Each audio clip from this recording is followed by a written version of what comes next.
দেননি registration form জমা দেওয়ার সময় তারা একটু কাইন্ডলি সার্টিফিকেটটা নিয়ে আসবেন, এডুকেশন সার্টিফিকেট। অনেকে আছে জমা দেননি,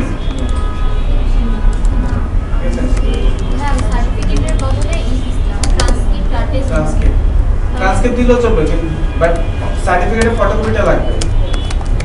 ফটোকপি যে জমা দেননি সেটা আসবেন, আগামীকাল নিয়ে আসবেন। আগামীকাল তো আপনাদের পরশুদিন ক্লাস, পরশুদিন নিয়ে আসবেন অফিসে, ঠিক আছে? একটু মনে করে, হ্যাঁ? আচ্ছা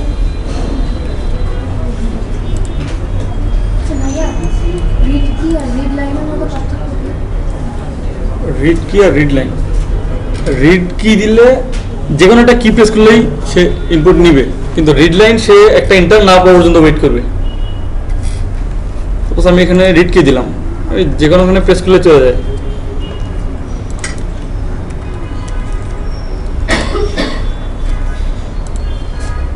কিন্তু রিড লাইনে আমি যা ইচ্ছা লিখতে পারবো, এন্টার না দেওয়া পর্যন্ত সে থাকবে। এটা হচ্ছে ডিফারেন্স।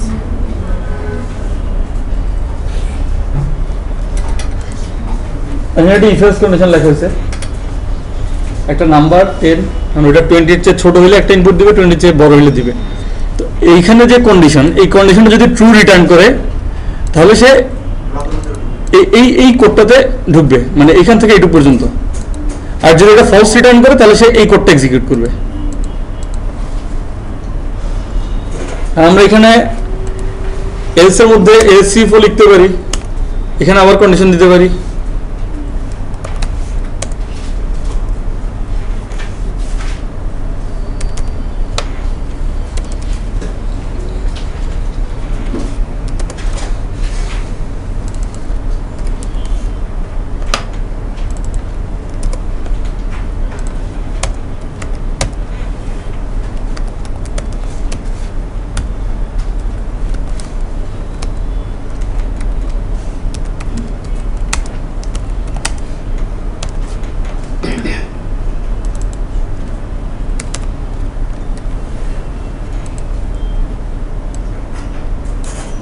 লেস দেন 30 আউটপুট আসছে।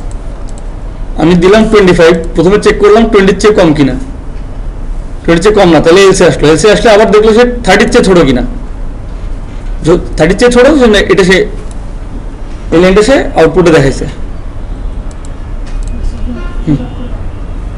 ডিবাগটা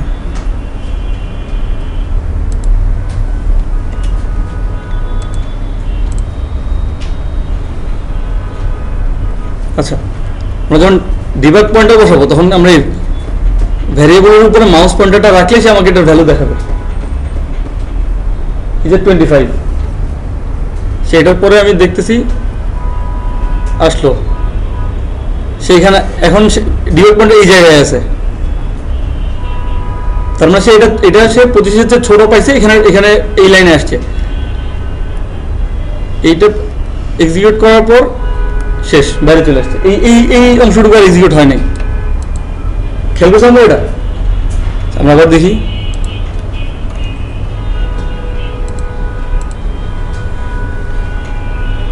প্রথমে 25, 20 চেয়ে ছোট কিনা, ছোট না, তাহলে এই অংশটুকু এক্সিকিউট হয় নাই।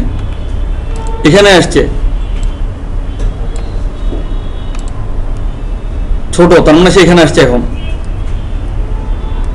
সে বাইরে চলে আসছে। বুঝা গেছে ইফটা কিভাবে কাজ করে?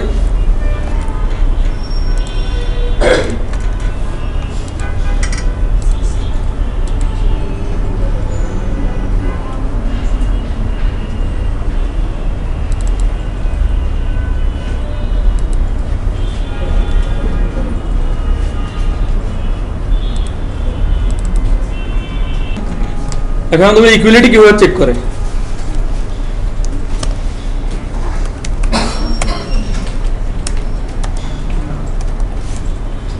আচ্ছা, আমরা যদি এভাবে লিখি এটা কিন্তু একটা এরর। হ্যাঁ, একটা ইকুয়াল সাইন দেওয়া, এটাকে প্রোগ্রামিং এর ভাষায় বলা হয় অ্যাসাইনমেন্ট। আর এখানে যদি আরেকটা দেয় তাহলে এটা হচ্ছে চেক।